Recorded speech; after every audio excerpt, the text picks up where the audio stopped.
Hola, muy buenas tardes. Soy la maestra María de Lourdes Ramos Cárdenas. El día de hoy vamos a estar revisando el tema de terapia de infusión. Es un gusto para mí estar compartiendo con ustedes estos momentos de todo lo relacionado a lo que es accesos vasculares, cuidados y vamos a iniciar.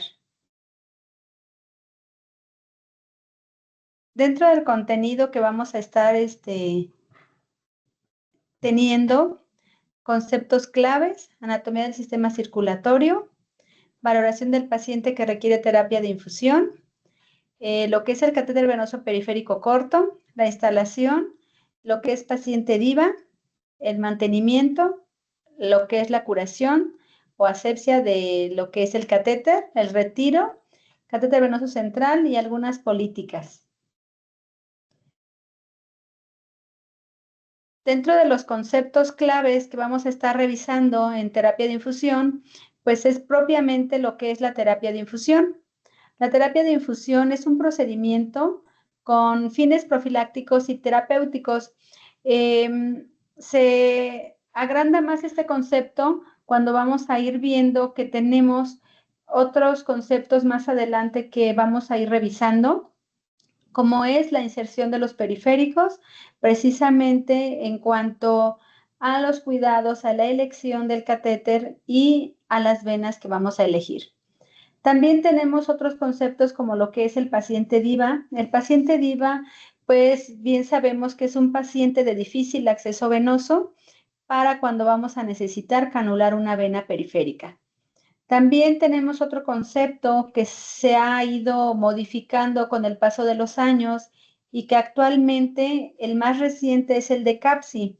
El de CAPSI, por sus siglas en inglés, se traduce como una infección del torrente sanguíneo asociado al catéter. ¿A qué catéter? A cualquier catéter, sea periférico o sea central. También otro de los conceptos importantes que se manejan en terapia de infusión es lo que es el MARSI. El MARSI es un concepto que se derivó desde hace el 2012 para acá, por medio de un consenso latinoamericano, en específico de Estados Unidos, donde se revisaron las complicaciones de la piel que se pueden llegar a tener cuando usamos adhesivos médicos para el uso precisamente de estos dispositivos. Por lo tanto, se traduce que es una lesión de la piel relacionada al uso de adhesivos médicos. En este caso, a cualquier fijación que lleguemos a tener en el paciente y que usamos estos adhesivos médicos, llámese sonda nasogástrica, sonda urinaria, alguna sonda pleural, y sobre todo lo que son las fijaciones o estabilizaciones de los catéteres, tanto periféricos como centrales. También se ha implementado otro término más reciente, que es el de CASI. El de CASI es precisamente la lesión de la piel, pero relacionado a un catéter tanto periférico como central. Estos términos van a ir acompañando a todo lo que es la terapia de infusión en el cuidado, en el mantenimiento, en el retiro, pero sobre todo en prevenir complicaciones que se derivan de esta terapia.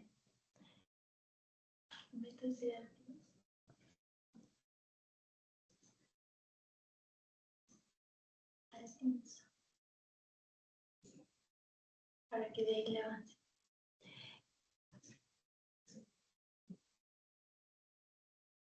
Bien, continuando con el tema, tenemos también lo que es la flebitis química.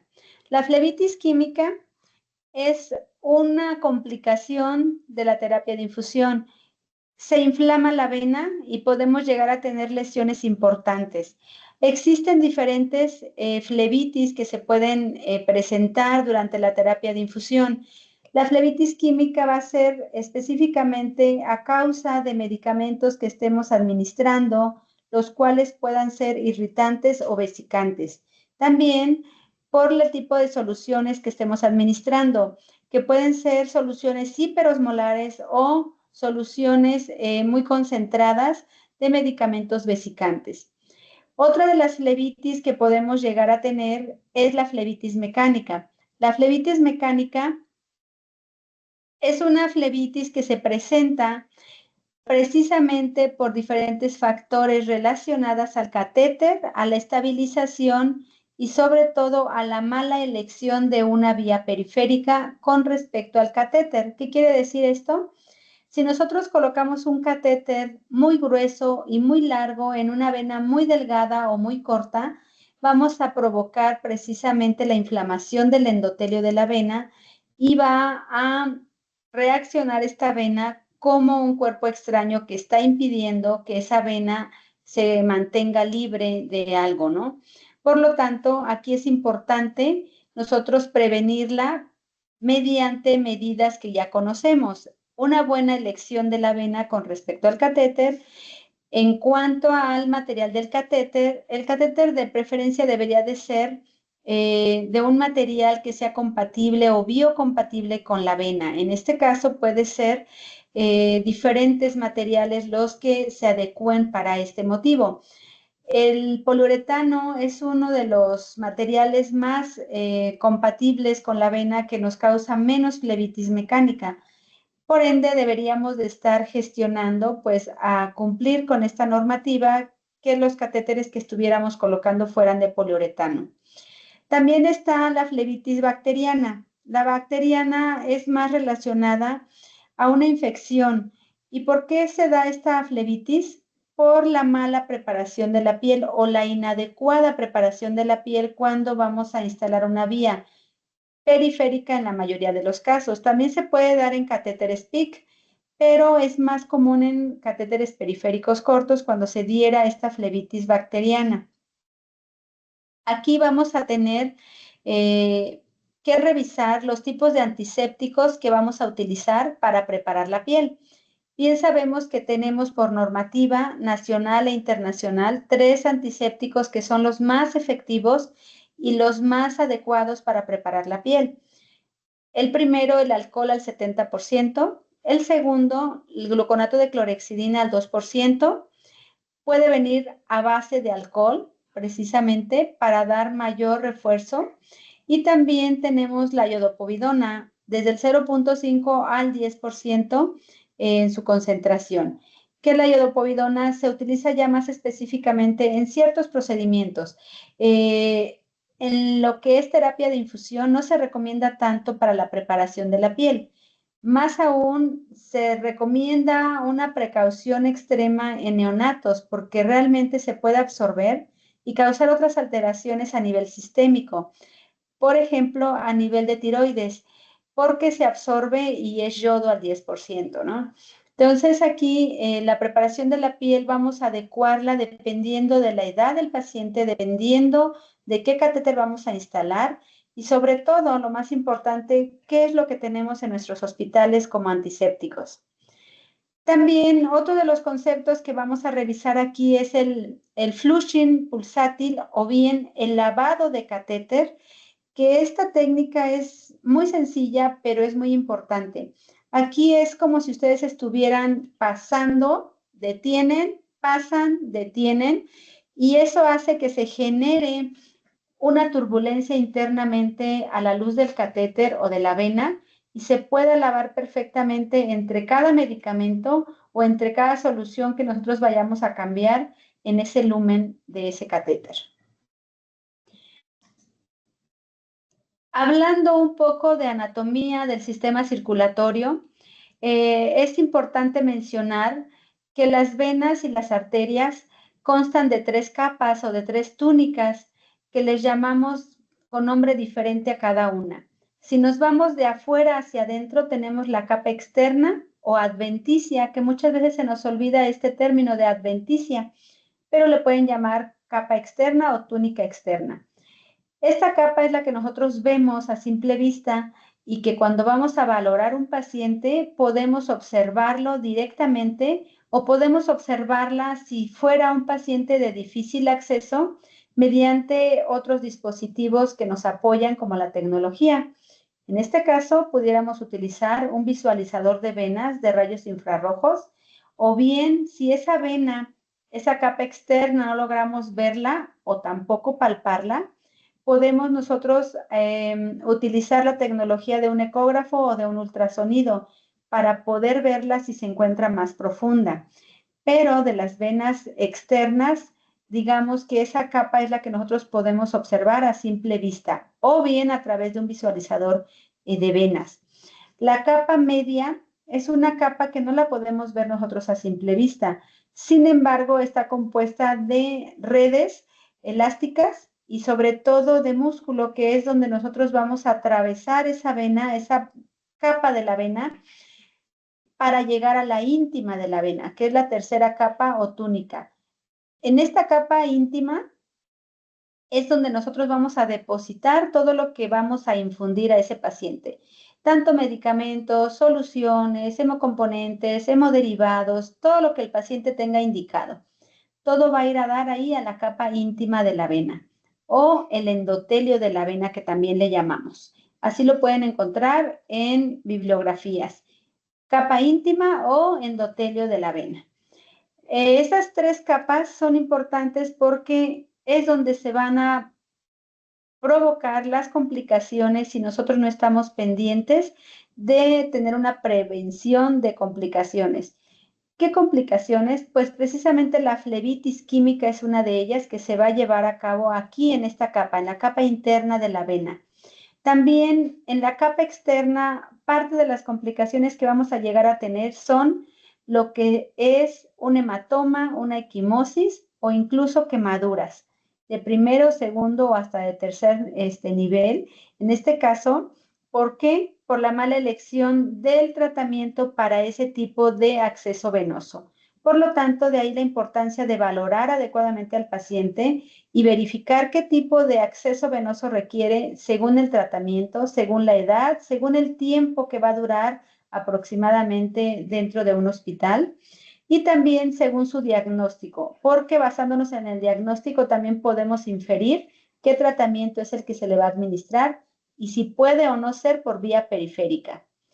Aquí es importante comentar que los accesos distales o en este caso femorales para los centrales se recomiendan al final. ¿Qué quiere decir? Que en una buena elección de catéter y de capital venoso, vamos a elegir primeramente las venas del tórax, las venas de los brazos, las venas que sean menos complicadas y que no nos den complicaciones mayores o sistémicas, como son infecciones del torrente sanguíneo. La bibliografía menciona que el acceso femoral es el último que deberíamos de tomar, aunque actualmente ya hay técnicas avanzadas para poder también considerar este acceso del femoral, siempre y cuando se tunelicen esos catéteres. Pero en este caso hablaríamos de catéteres centrales, no de catéteres periféricos. En cuanto al paciente pediátrico o incluso neonato, tenemos algunas otras venas que podemos estar puncionando a nivel periférico o a nivel de miembros pélvicos, como pueden ser las venas del dorso del pie, de lo que es el arco dorsal, que vienen siendo la vena safena interna, que pudiera ser también la vena popltea. Y en este caso se recomienda que ese acceso de vías periféricas distales sea en pacientes menores a 1 año o pacientes que no caminan aún. Si nosotros tenemos pacientes que ya caminan o que tienen más de 1 año de edad, se recomienda no canalizar o no funcionar la vía periférica distal. También en el paciente neonato tenemos venas dorsales de las manos, tenemos también las del cuero cabelludo, que ya no son tan recomendables actualmente porque tenemos otros accesos para el paciente pediátrico. Tenemos los catéteres PIC o tenemos también los catéteres centrales que en su momento pudieran ser requeridos para un paciente que va a estar muy invadido.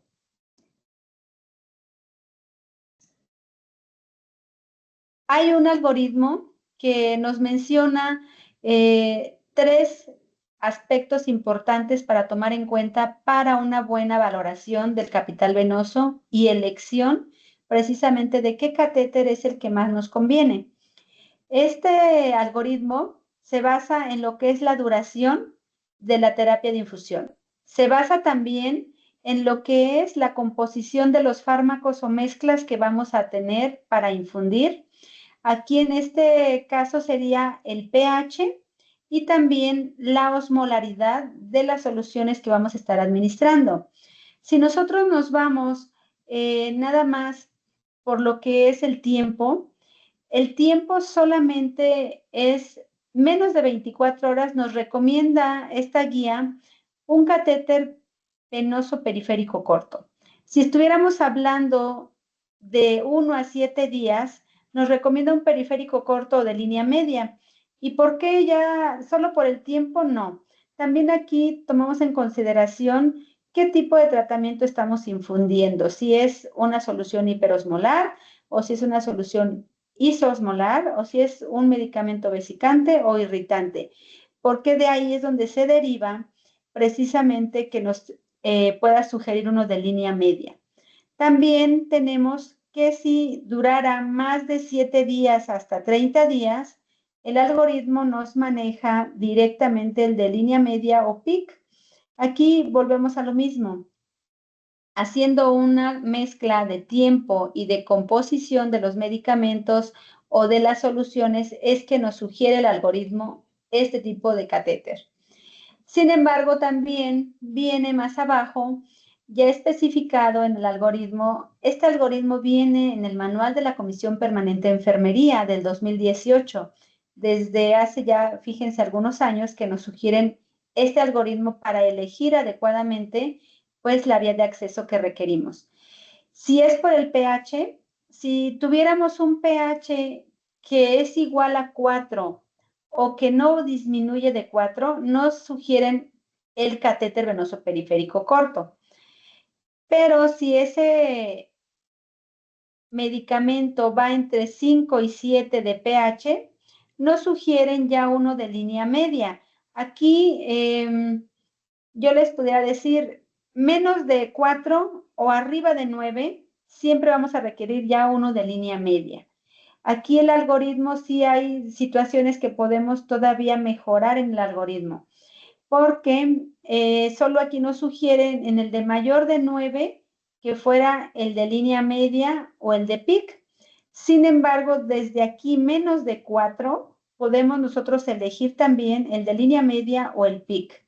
Esa es como una observación que yo le hago al algoritmo, ¿no?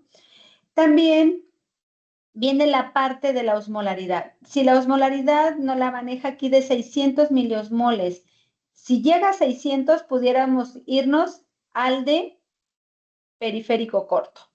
Sin embargo, también aquí hay que hacer una aclaración que las enfermeras de terapia de infusión de Estados Unidos, la INS, nos sugiere que hasta 900 miliosmoles pudiera tolerar una vía periférica, pero a través del tiempo y con la experiencia hemos visto que aquí en México nos conviene quedarnos con 600 miliosmoles. ¿Por qué? Porque si administramos una mezcla que tiene más de 600 miliosmoles por vía periférica, más de 5 días, generalmente no nos va a tolerar esa vena. Vamos a tener el riesgo o incluso la complicación de una flebitis química.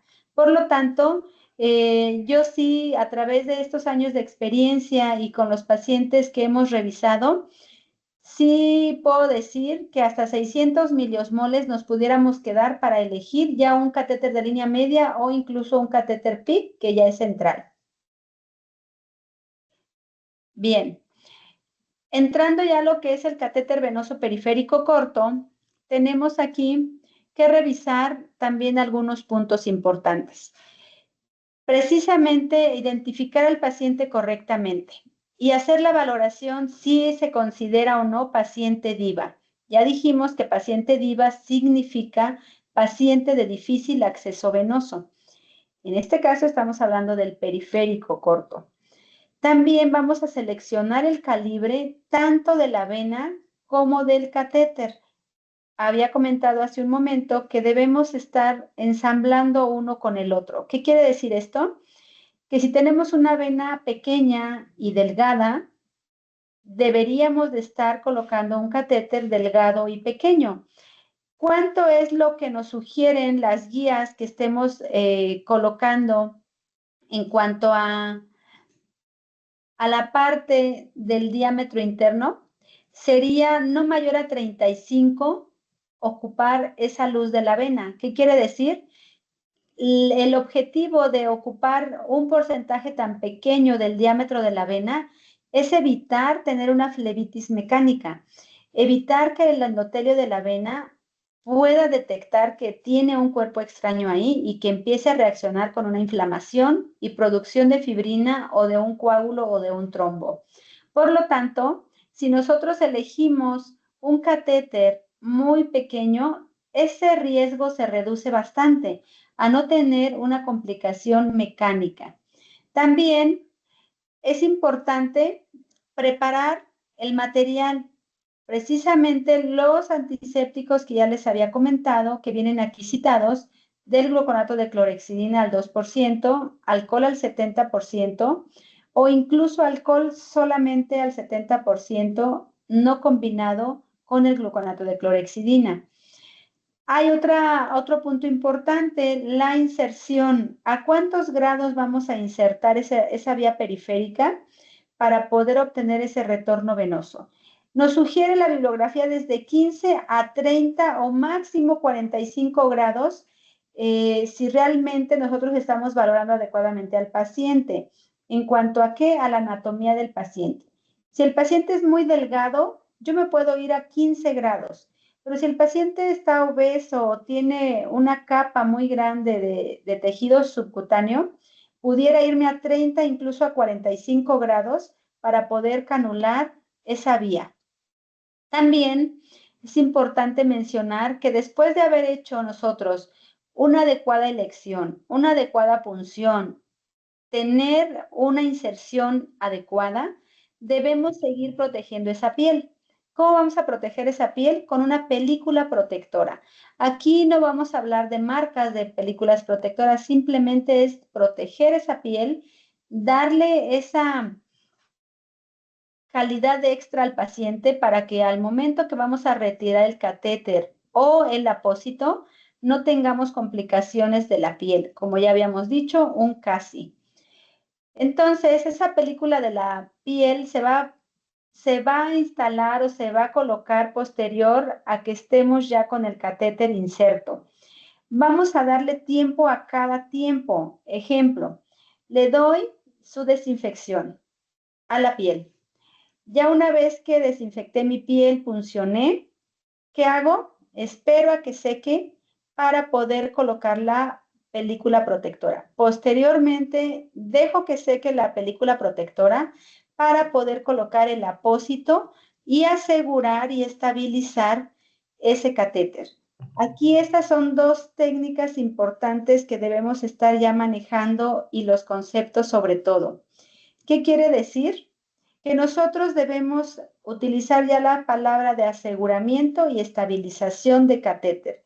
Ya no es muy válido utilizar fijación, sino estabilizar y asegurar ese catéter o esa vía. Nos sugieren una técnica omega para nosotros poder asegurar mejor ese catéter a nivel distal. ¿Qué quiere decir? Después de que colocamos el catéter, podemos agregar ahí en el circuito alargaderas o incluso extensiones, y esas extensiones para poderlas asegurar mejor, que no se muevan, que no se estén jalando ni haciendo movimientos de pistoneo o palanca. ¿Qué vamos a hacer? Colocar extra unas cintas adhesivas para poder asegurar y estabilizar bien este catéter. ¿Y cómo se le llama? Omega. Abrazamos esa línea y posterior la fijamos a la piel. Ajá. Vamos a rotular, por último, quién colocó ese catéter, el nombre. Aquí va a depender del protocolo de cada institución. Si van a poner nombre completo de la enfermera o solo el nombre y el apellido o solo el apellido. Y también el calibre del catéter. Aquí es importante mencionar el calibre en gauge. No quiere decir que vamos a colocar el nombre de la marca del catéter. Ejemplo, no podemos poner Punzocat, Veincat, las marcas no. Tenemos que colocar catéter venoso periférico corto, número tal, gauge, ¿no? El gauge viene siendo la luz interna del catéter. Y la hora y la fecha. Son importantes para llevar precisamente esa vigilancia del catéter. ¿Cuánto tiempo llevamos que se instaló el catéter? ¿Para qué? Para darle su mantenimiento, de hacerle una limpieza en determinado tiempo. Aquí es importante comentar que también cada institución va a tener su protocolo.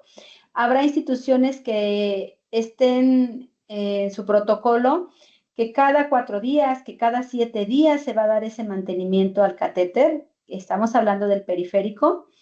Y habrá donde a lo mejor no se le hace ninguna limpieza a ese catéter hasta que se retira, pero aquí, ¿cuál es la sugerencia de las guías? Tenemos las recomendaciones para catéter venoso periférico corto, que fue del consenso 2020, que aquí nos sugieren al menos cada 7 días hacer ese cambio de apósito estéril y una limpieza del sitio de inserción para mantener adecuadamente esa vía periférica. Si aún puede seguir, ¿qué quiere decir? Que no tenga datos de flebitis, que no tenga datos de infección, que no tenga dolor el paciente y que el tratamiento permita que continúe ese catéter periférico posterior a 7 días.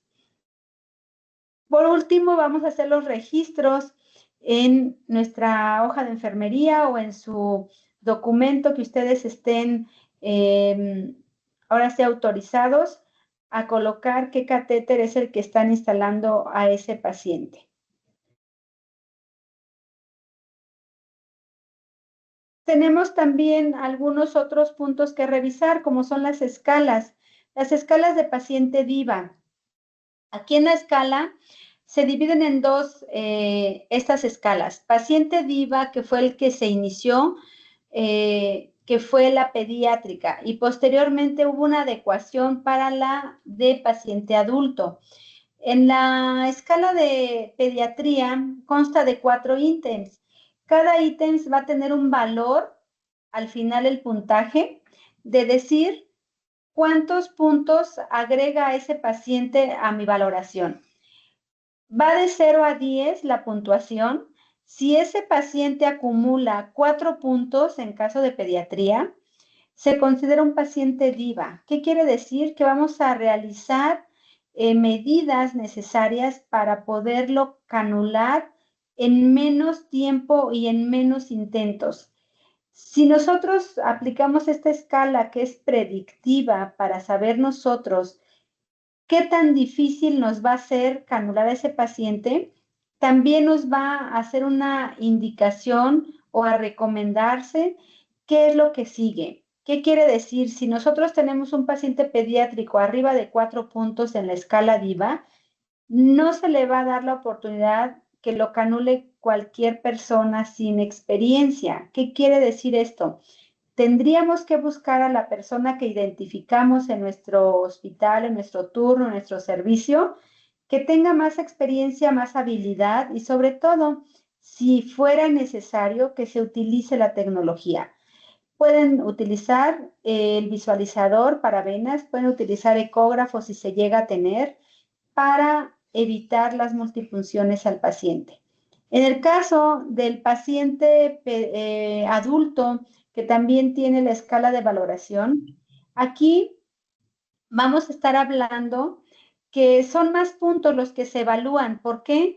Porque el paciente ya puede llegar a tener otras complicaciones mayores, como por ejemplo coagulopatías, por ejemplo también tener antecedentes de punciones continuamente, tener alguna enfermedad agregada al sistema vascular, tener también repetidas hospitalizaciones donde se han puncionado esas venas, incluso poder llegar a tener pacientes que están con tratamientos de anticoagulantes, que eso nos va también a modificar el éxito en la primera punción.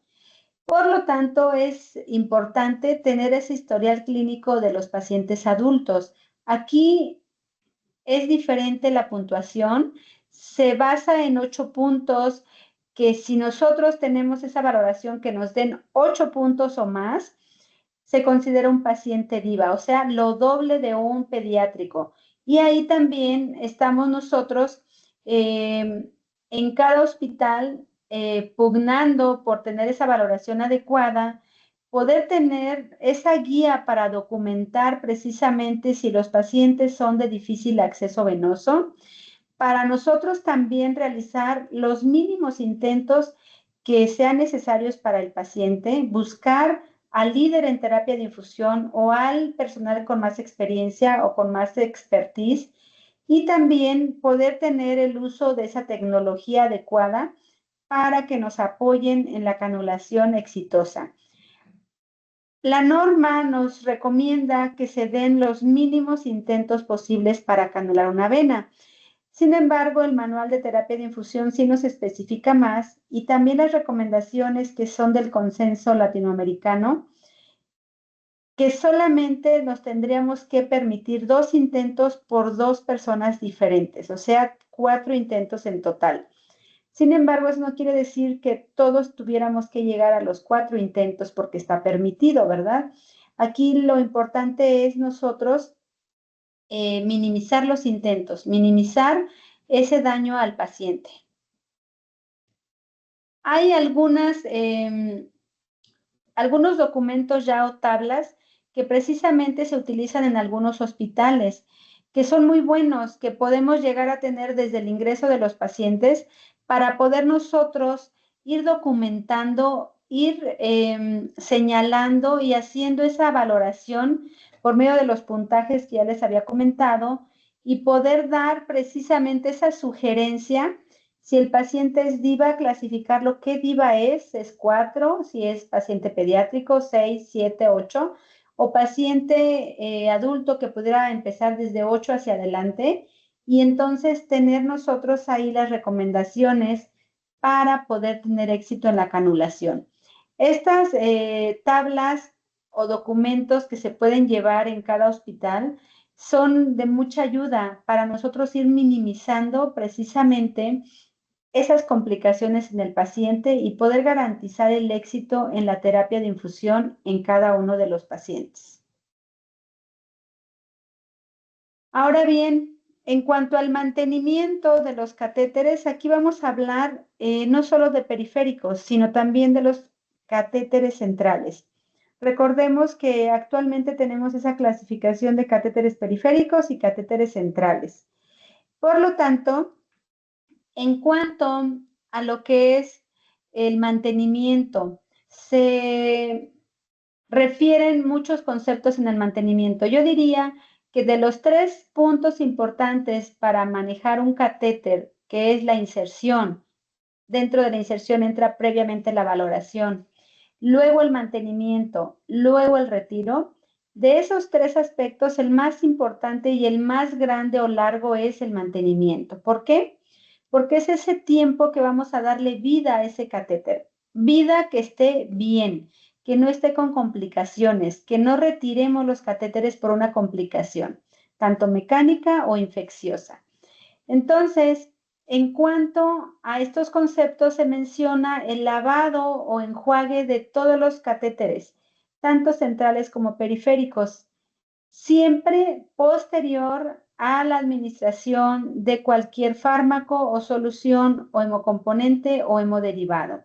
A esta técnica, ¿cómo le llamamos? DESAS, desalinizar, administrar y salinizar, en este tipo de procedimientos por los dispositivos de acceso vascular. Con esta técnica vamos a evitar nosotros complicaciones como cristalización de medicamentos que no son compatibles entre sí, obstrucciones, por lo tanto, químicas, y pérdida de los catéteres. También vamos a evitar estar cambiando constantemente las líneas de ese circuito, de ese catéter, por alguna complicación de formación de cristales. Pero lo más importante, la pérdida del catéter y el retraso en el tratamiento de este paciente. También otro de los puntos importantes es el cambio del circuito. Aquí por normativa mexicana, desde el 2012 que salió la norma, que actualmente no se ha hecho revisión, que esperemos que ya en corto tiempo se haga la valoración nuevamente de esta norma, se revisen los conceptos y va a haber una actualización importante. ¿Qué quiere decir? Organismos internacionales como la INS, como el CDC, que es el Centro de Control de Infecciones de Atlanta en Estados Unidos, y la INS también, enfermeras en terapia de infusión, desde el 2011 y 2016 en sus recomendaciones nos recomendaban precisamente el cambio del circuito cada 96 horas. Y actualmente hay otras instituciones también internacionales que ya nos están sugiriendo irnos más todavía en el tiempo, hasta 7 días, lo que son los circuitos. Aquí de qué dependerá que nosotros adoptemos estas medidas de cada institución. ¿Qué tan preparados estamos para nosotros irnos a un tiempo mayor en cuanto al cambio de circuito? El circuito completo, desde conectores y las extensiones y lo que son los sets de infusión para lo que es la terapia de infusión. Pues aquí necesitamos empezar a pensar de esta otra manera, que pudiéramos migrar a estas otras recomendaciones por medio de la capacitación del personal, por medio de la vigilancia y por medio sobre todo de ese diagnóstico situacional de cada institución, de cómo estamos en cuanto a las infecciones relacionadas al torrente sanguíneo, colonizaciones, bacteremias y pérdidas de los catéteres precisamente por estas complicaciones. ¿Qué quiere decir? Que por normativa nacional pudiéramos hacer el cambio, como se ha hecho por muchos años, cada 72 horas o 3 días en soluciones isoosmolares.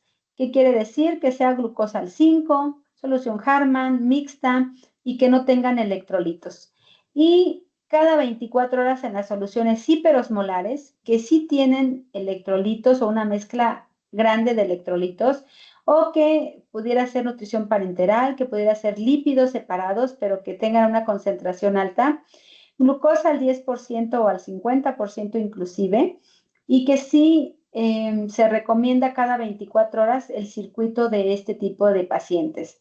Asimismo, en el caso de los hemocomponentes, transfusión de sangre, tanto completa como hematíes, como plaquetas, como se tendría que hacer el cambio en cuanto se termine de infundir ese hemocomponente.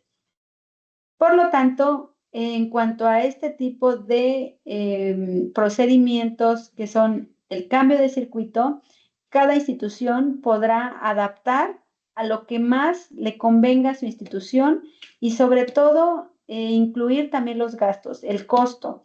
¿Qué tanto nos está costando ahorita hacer los cambios cada 72 horas? Si podemos migrar a las 96 y por qué no más adelante a lo que ya nos están sugiriendo las recomendaciones internacionales a 7 días, ¿verdad? Pero bueno, también vamos a revisar cómo prevenir las infecciones. Aquí vamos a prevenir 2 tipos de infecciones en todos los catéteres, tanto periféricos como cortos. Infecciones del torrente sanguíneo intraluminales y extraluminales. Las intraluminales, todas las que se derivan en las entradas de los puertos de los catéteres. ¿Qué quiere decir? Por los conectores, por lo que son las infusiones que nosotros vamos a estar administrando o medicamentos. Y aquí es importante comentar que también la infección extraluminal es una de las infecciones importantes para prevenir. ¿Y cómo se previene? Con la desinfección activa y pasiva. ¿Cuál es la desinfección activa? Pues la que nosotros hacemos directamente con nuestras manos, friccionando de manera adecuada al menos 15 segundos en cada puerto cuando vamos a manipular una entrada de catéter. Y la pasiva es cuando nosotros vamos a colocar tapones alcoholados, que generalmente viene su concentración al 70% de alcohol en cada tapón. No importa la marca, no importa el diseño, pero que tenga esas características de alcohol al 70%. También otro de los puntos importantes dentro del mantenimiento es el aseguramiento y la estabilización de todos estos dispositivos, tanto periféricos como centrales. Uno de ellos es el DA, que así se abrevia, el DA, Dispositivo de Aseguramiento Integrado. ¿Qué quiere decir esto? Los apósitos que nosotros vamos a contar, así se les llama. Tenemos apósitos reforzados y tenemos apósitos muy sencillos o simples, que no vienen con ese refuerzo en la parte externa de lo que es el apósito o alrededor del apósito. Y tenemos también el DAI, que es el aseguramiento de estos dispositivos, pero con una tecnología de adhesivos, ¿no? Tenemos estabilizadores diseñados ya previamente con tecnología de ingeniería que nos apoyan también para que esos catéteres, sobre todo los centrales PIC, SIC o FIC, que se estabilicen y no se estén moviendo y que no se vayan a salir accidentalmente. También tenemos otro tipo de aseguramientos, como son el sistema de anclaje, que es el SAS. Es un anclaje subcutáneo que son como dos, ¿qué les puedo decir? Como dos anclas que vienen como enganchito y que se colocan en los catéteres centrales al momento que se instalan. Esta ancla o este anclaje epicutáneo que le llamamos o subcutáneo se inicia al momento que se coloca el catéter y se retira hasta que se retira el catéter. Por lo tanto, queda bien asegurado y estabilizado el catéter.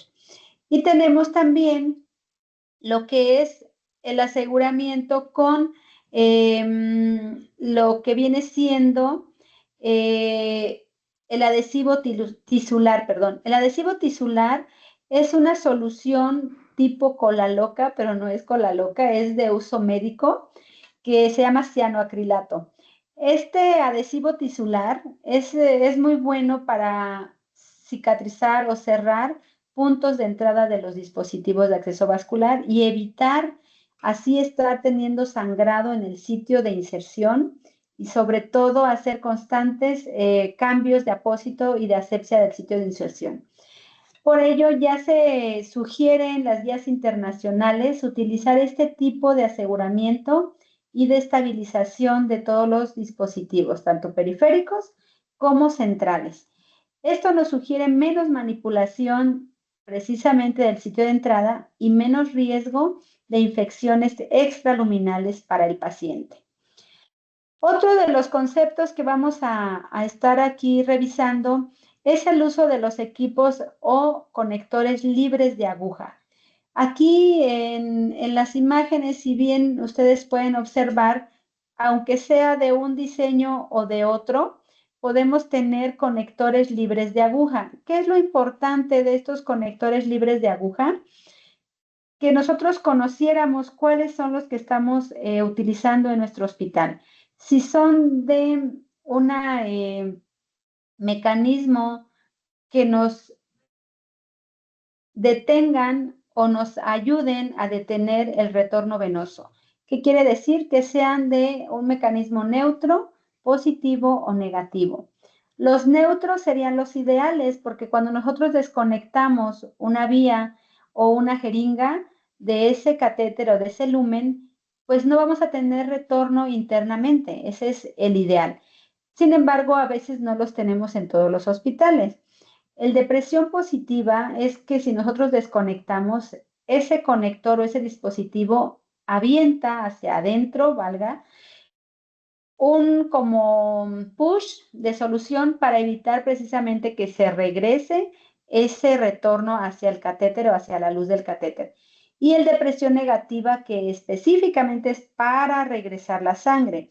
Hay dispositivos periféricos que ese es su mecanismo de acción para extraer sangre cuando tenemos necesidad de tomar muestras de sangre por vía periférica.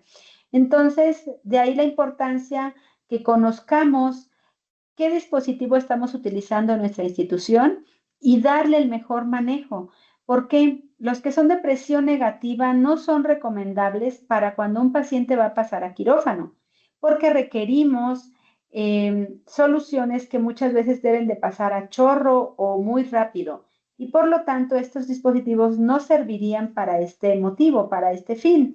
De ahí la importancia de conocer qué dispositivos tenemos en nuestra institución. También otro de los conceptos que estamos retomando aquí es las escalas de flebitis, tanto para valorar flebitis como para valorar infiltración. Hay escalas que se han ido implementando por diferentes expertos en el tema. Una de ellas es la escala de Maddox, otra es la escala de la INS, que vienen bien explícitas en cuanto a todos los puntos de valoración de una vía periférica o incluso de una vía central como son los PIC, para detectar complicaciones de flebitis, para detectar complicaciones de flebitis infecciosa también o flebitis química, ¿no? Entonces, es recomendable revisar estas escalas. No las vamos a aprender de memoria, pero sí vamos a irnos viendo. Ahorita más adelante vienen estas escalas para revisar un poquito más de cómo vamos a ir recomendando qué hacer en cada uno de los puntos. Esas escalas tienen un puntaje de 0 a 4 generalmente o de 0 a veces hasta 6 puntos, ¿no? Para nosotros valorar en qué punto vamos a detener esa terapia de infusión y hacer retiro de ese catéter, por ejemplo. También vamos a revisar lo que son el cambio de circuitos. Cuando nosotros hacemos un retiro de un catéter periférico corto o incluso tenemos un catéter central que se ha contaminado el circuito, que pudiera tener sangre, que pudiera tener fugas incluso, en ese caso, se recomienda hacer el cambio completo del circuito. No es válido que si yo tengo una vía periférica o tengo una vía central y solo se ocluyó, por decirlo así, un lumen, o en este caso, se perforó solo una extensión, solo cambie esa extensión. No, aplica cambiar todo el set completo. Eso es lo que la norma nos sugiere y todas las recomendaciones internacionales también. Bien, otro de los últimos conceptos que retomo aquí en lo que es mantenimiento de todos los dispositivos es la técnica ANTT. Esa técnica, no sé si ya la han escuchado, es una técnica que ya tiene algunos años que se ha ido implementando, pero que actualmente no la recomiendan todavía más o hacen más hincapié las guías internacionales, tanto INS, CDC, ABA, SHEA, APIC, para poder nosotros utilizar esta técnica al momento de manipular los dispositivos de acceso vascular. ¿En qué consiste esta técnica? Esa técnica es una técnica séptica para nosotros manipular adecuadamente y reducir el riesgo de infecciones o de infección del torrente sanguíneo en los dispositivos y en el paciente. Tiene diferentes puntos esta técnica, sobre todo habla de dos importantes: no tocar puertos y no tocar puntos importantes del acceso o del catéter. ¿Qué quiere decir? Los puertos son todas las entradas que lleguen a tener ese catéter. Conectores, extensiones, lo que son los circuitos de infusores también. Y en el caso de los puntos, son el sitio de inserción del catéter.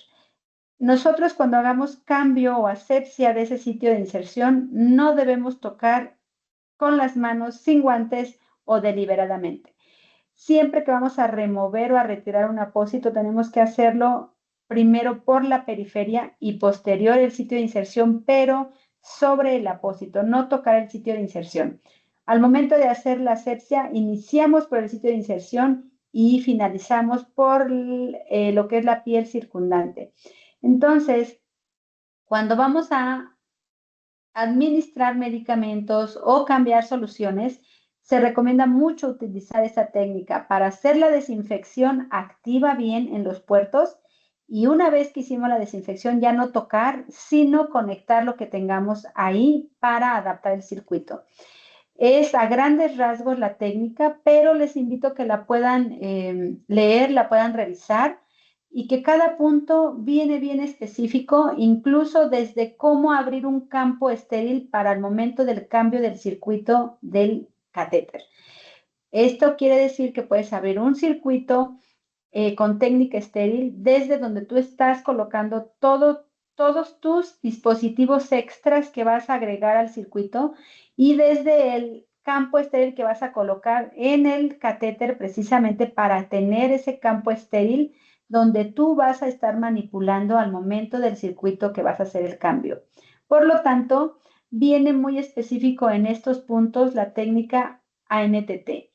Es una de las técnicas que ya debemos estar utilizando en todo lo que es el mantenimiento de nuestros catéteres o de dispositivos de acceso vascular. Bien, en cuanto también a la técnica de Pussyfloor o técnica pulsátil o técnica de lavado, está un pequeño video que les voy a compartir para que ustedes lo revisen detenidamente después y vean cómo es que funciona esta técnica y por qué es tan importante de hacerla de esta manera.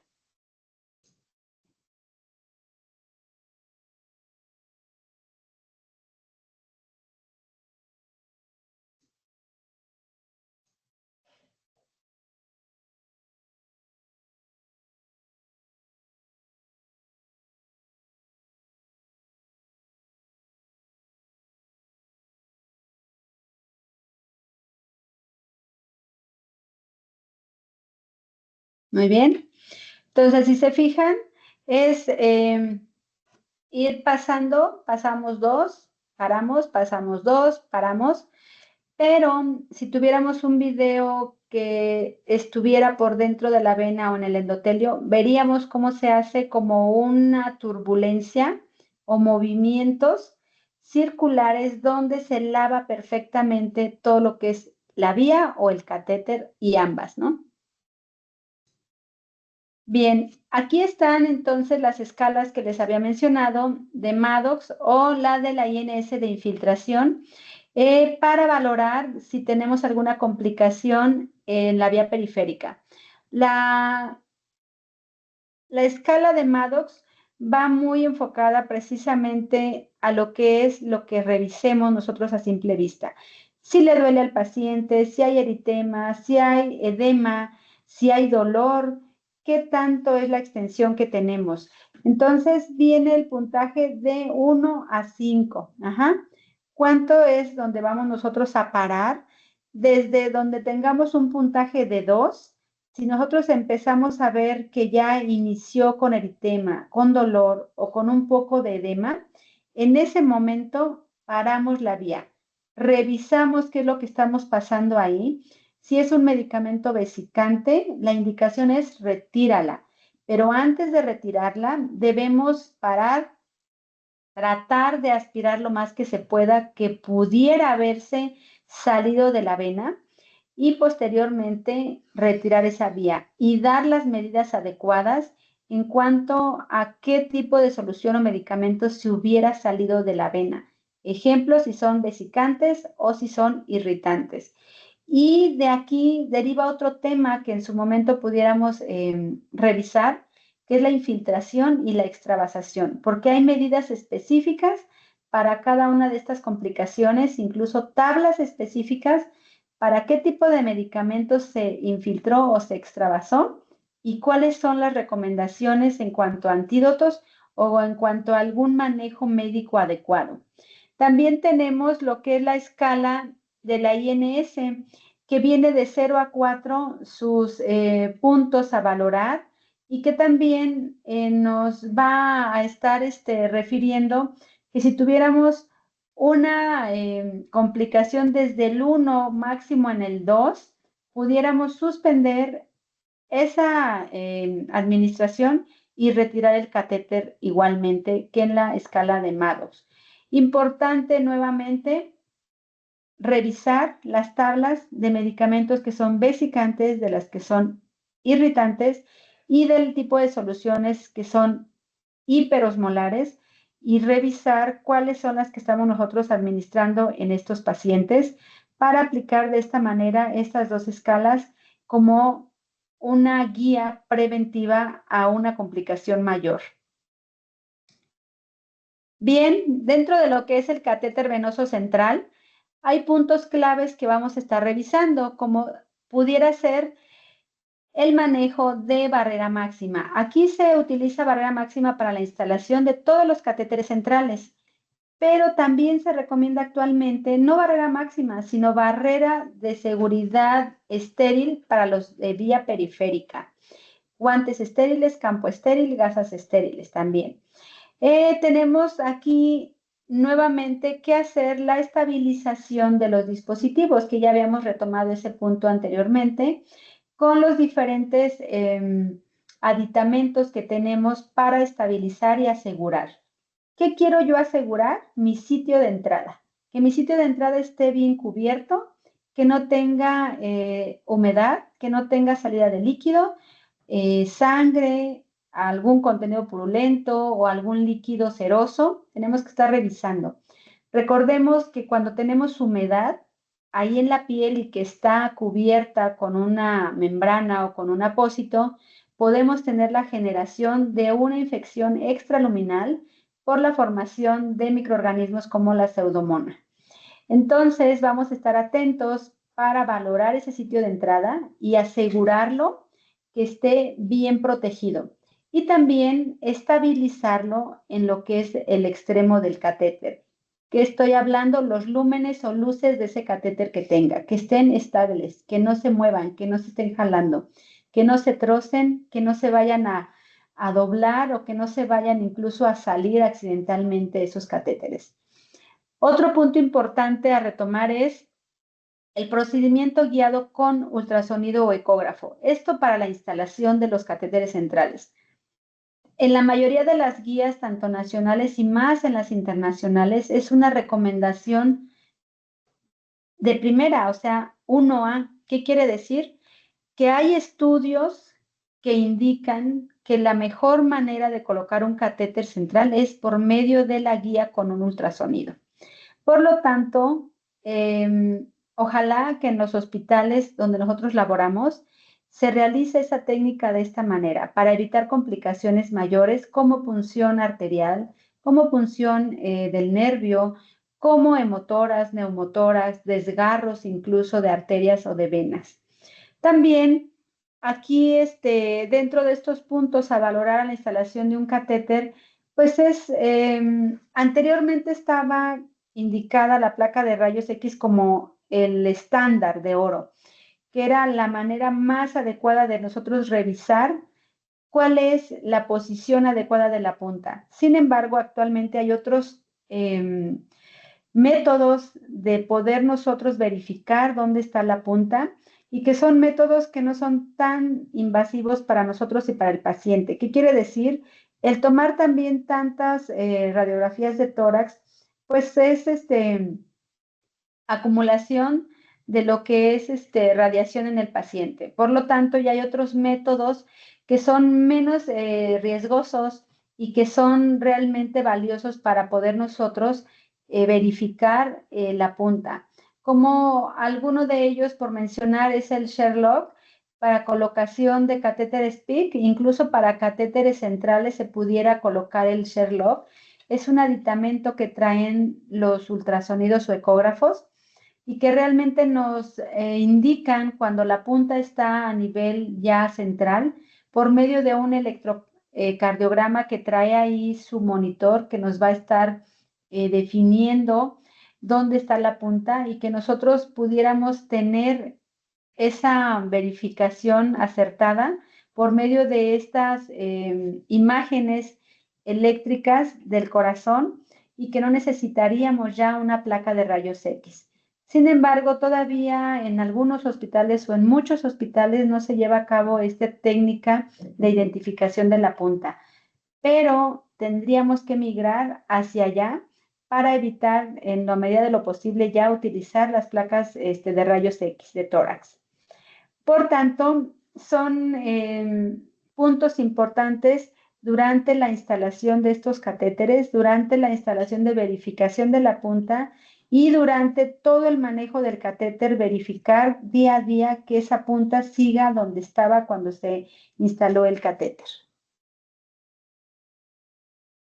Algo también que vamos a revisar es el uso y manejo de los lúmenes de un catéter que tenga más de 1 o de 2 o de 3 lúmenes. Aquí las guías internacionales nos sugieren que cuando tenemos más de 2 o de 3 luces, podamos nosotros organizarlas de manera que sea lo ideal para el paciente. Algunas de las sugerencias son que el lumen medial, que es el que está en medio precisamente del catéter, fuera el que se utilice para o se reserve para nutrición parenteral, que fuera exclusivo, pero cuando el paciente tiene demasiadas soluciones infundiendo, se puede utilizar también para algunos medicamentos, ¿verdad?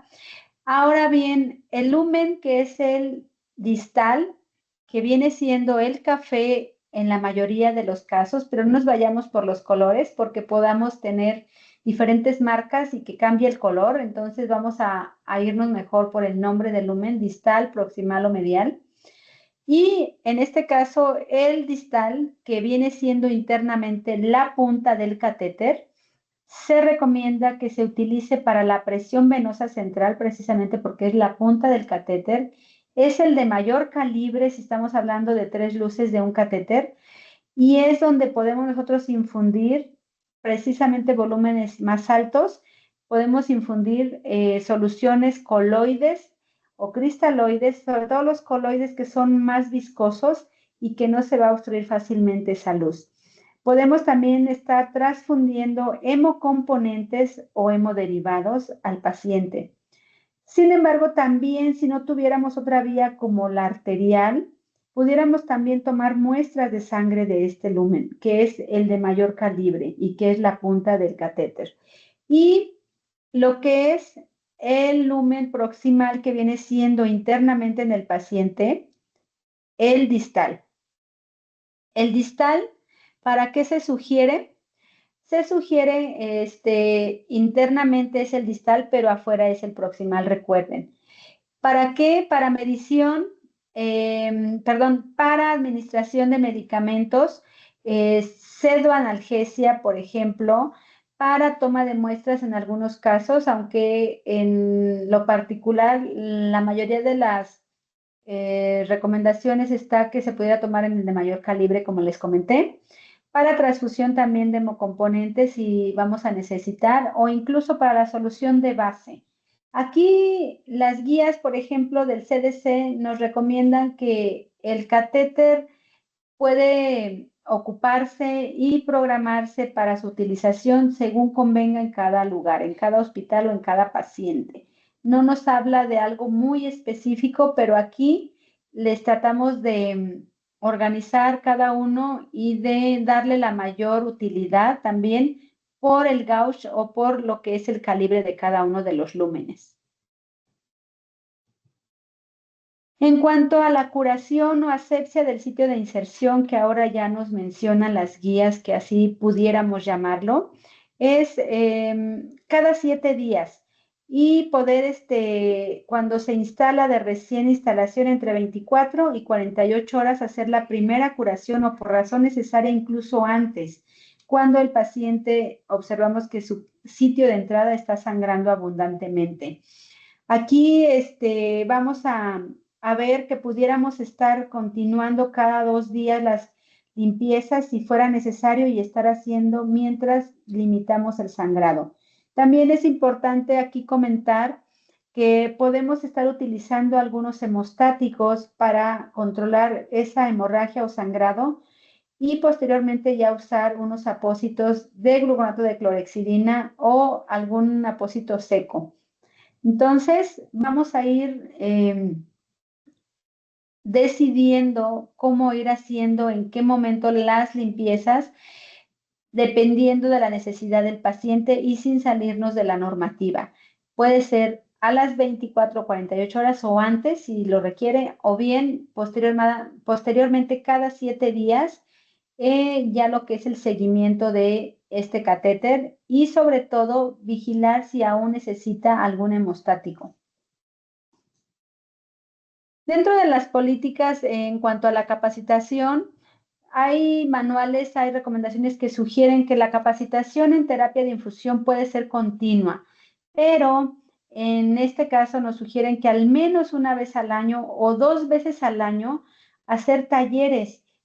Y aquí yo les pudiera comentar también con base en las necesidades de cada institución.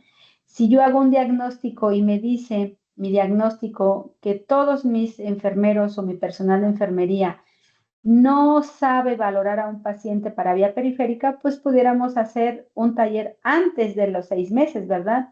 O si tengo obstrucción de catéteres continuamente, pues pudiera ser una capacitación incidental por turno o por servicio, donde más se me estén presentando estas obstrucciones. O bien, si se me presentara una complicación de flebitis constantemente que sea mecánica, pues me puedo ir también incidentalmente antes a hacer una capacitación o recapacitación en cuanto a la elección adecuadamente del catéter y de la vena. Y así sucesivamente podemos estar haciendo esas capacitaciones con base en las necesidades de cada un paciente, de los enfermeros del servicio y del hospital. Sin embargo, estas son las que nos sugieren algunas de las guías. Vamos a estar también capacitando dependiendo de lo que son los indicadores de enfermería para ver si nosotros podemos hacerlas antes o después. ¿Sí?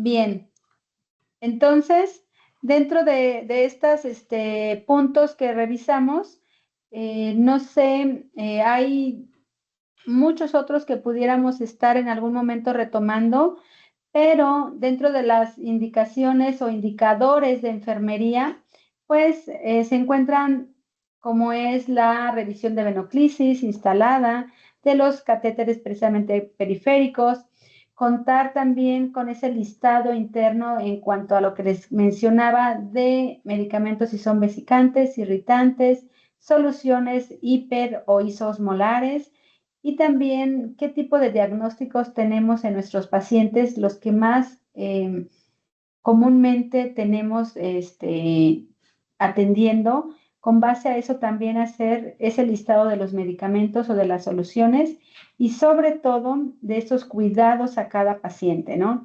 Si tenemos muchos prematuros, pues vamos a enfocar nuestros cuidados a esos prematuros. Si tenemos muchos adultos mayores, también es sugerencia enfocarnos a los adultos mayores. Entonces, recordemos que la terapia de infusión es dinámica, es activa, no es estática y sobre todo hay cambios constantes que podemos ir revisando cada día y podemos ir adecuándonos a esos cambios que generalmente se hacen con base en estudios que ya están demostrando que funcionan, que reducen complicaciones tanto mecánicas o infecciosas y reducen costos y reducen el trabajo de enfermería para con estos pacientes. Pues bueno, con esto yo doy por terminado este tema. Cualquier aclaración, cualquier duda o cualquier otro tema que quisieran retomar, con mucho gusto, estoy a sus órdenes. Muchas gracias.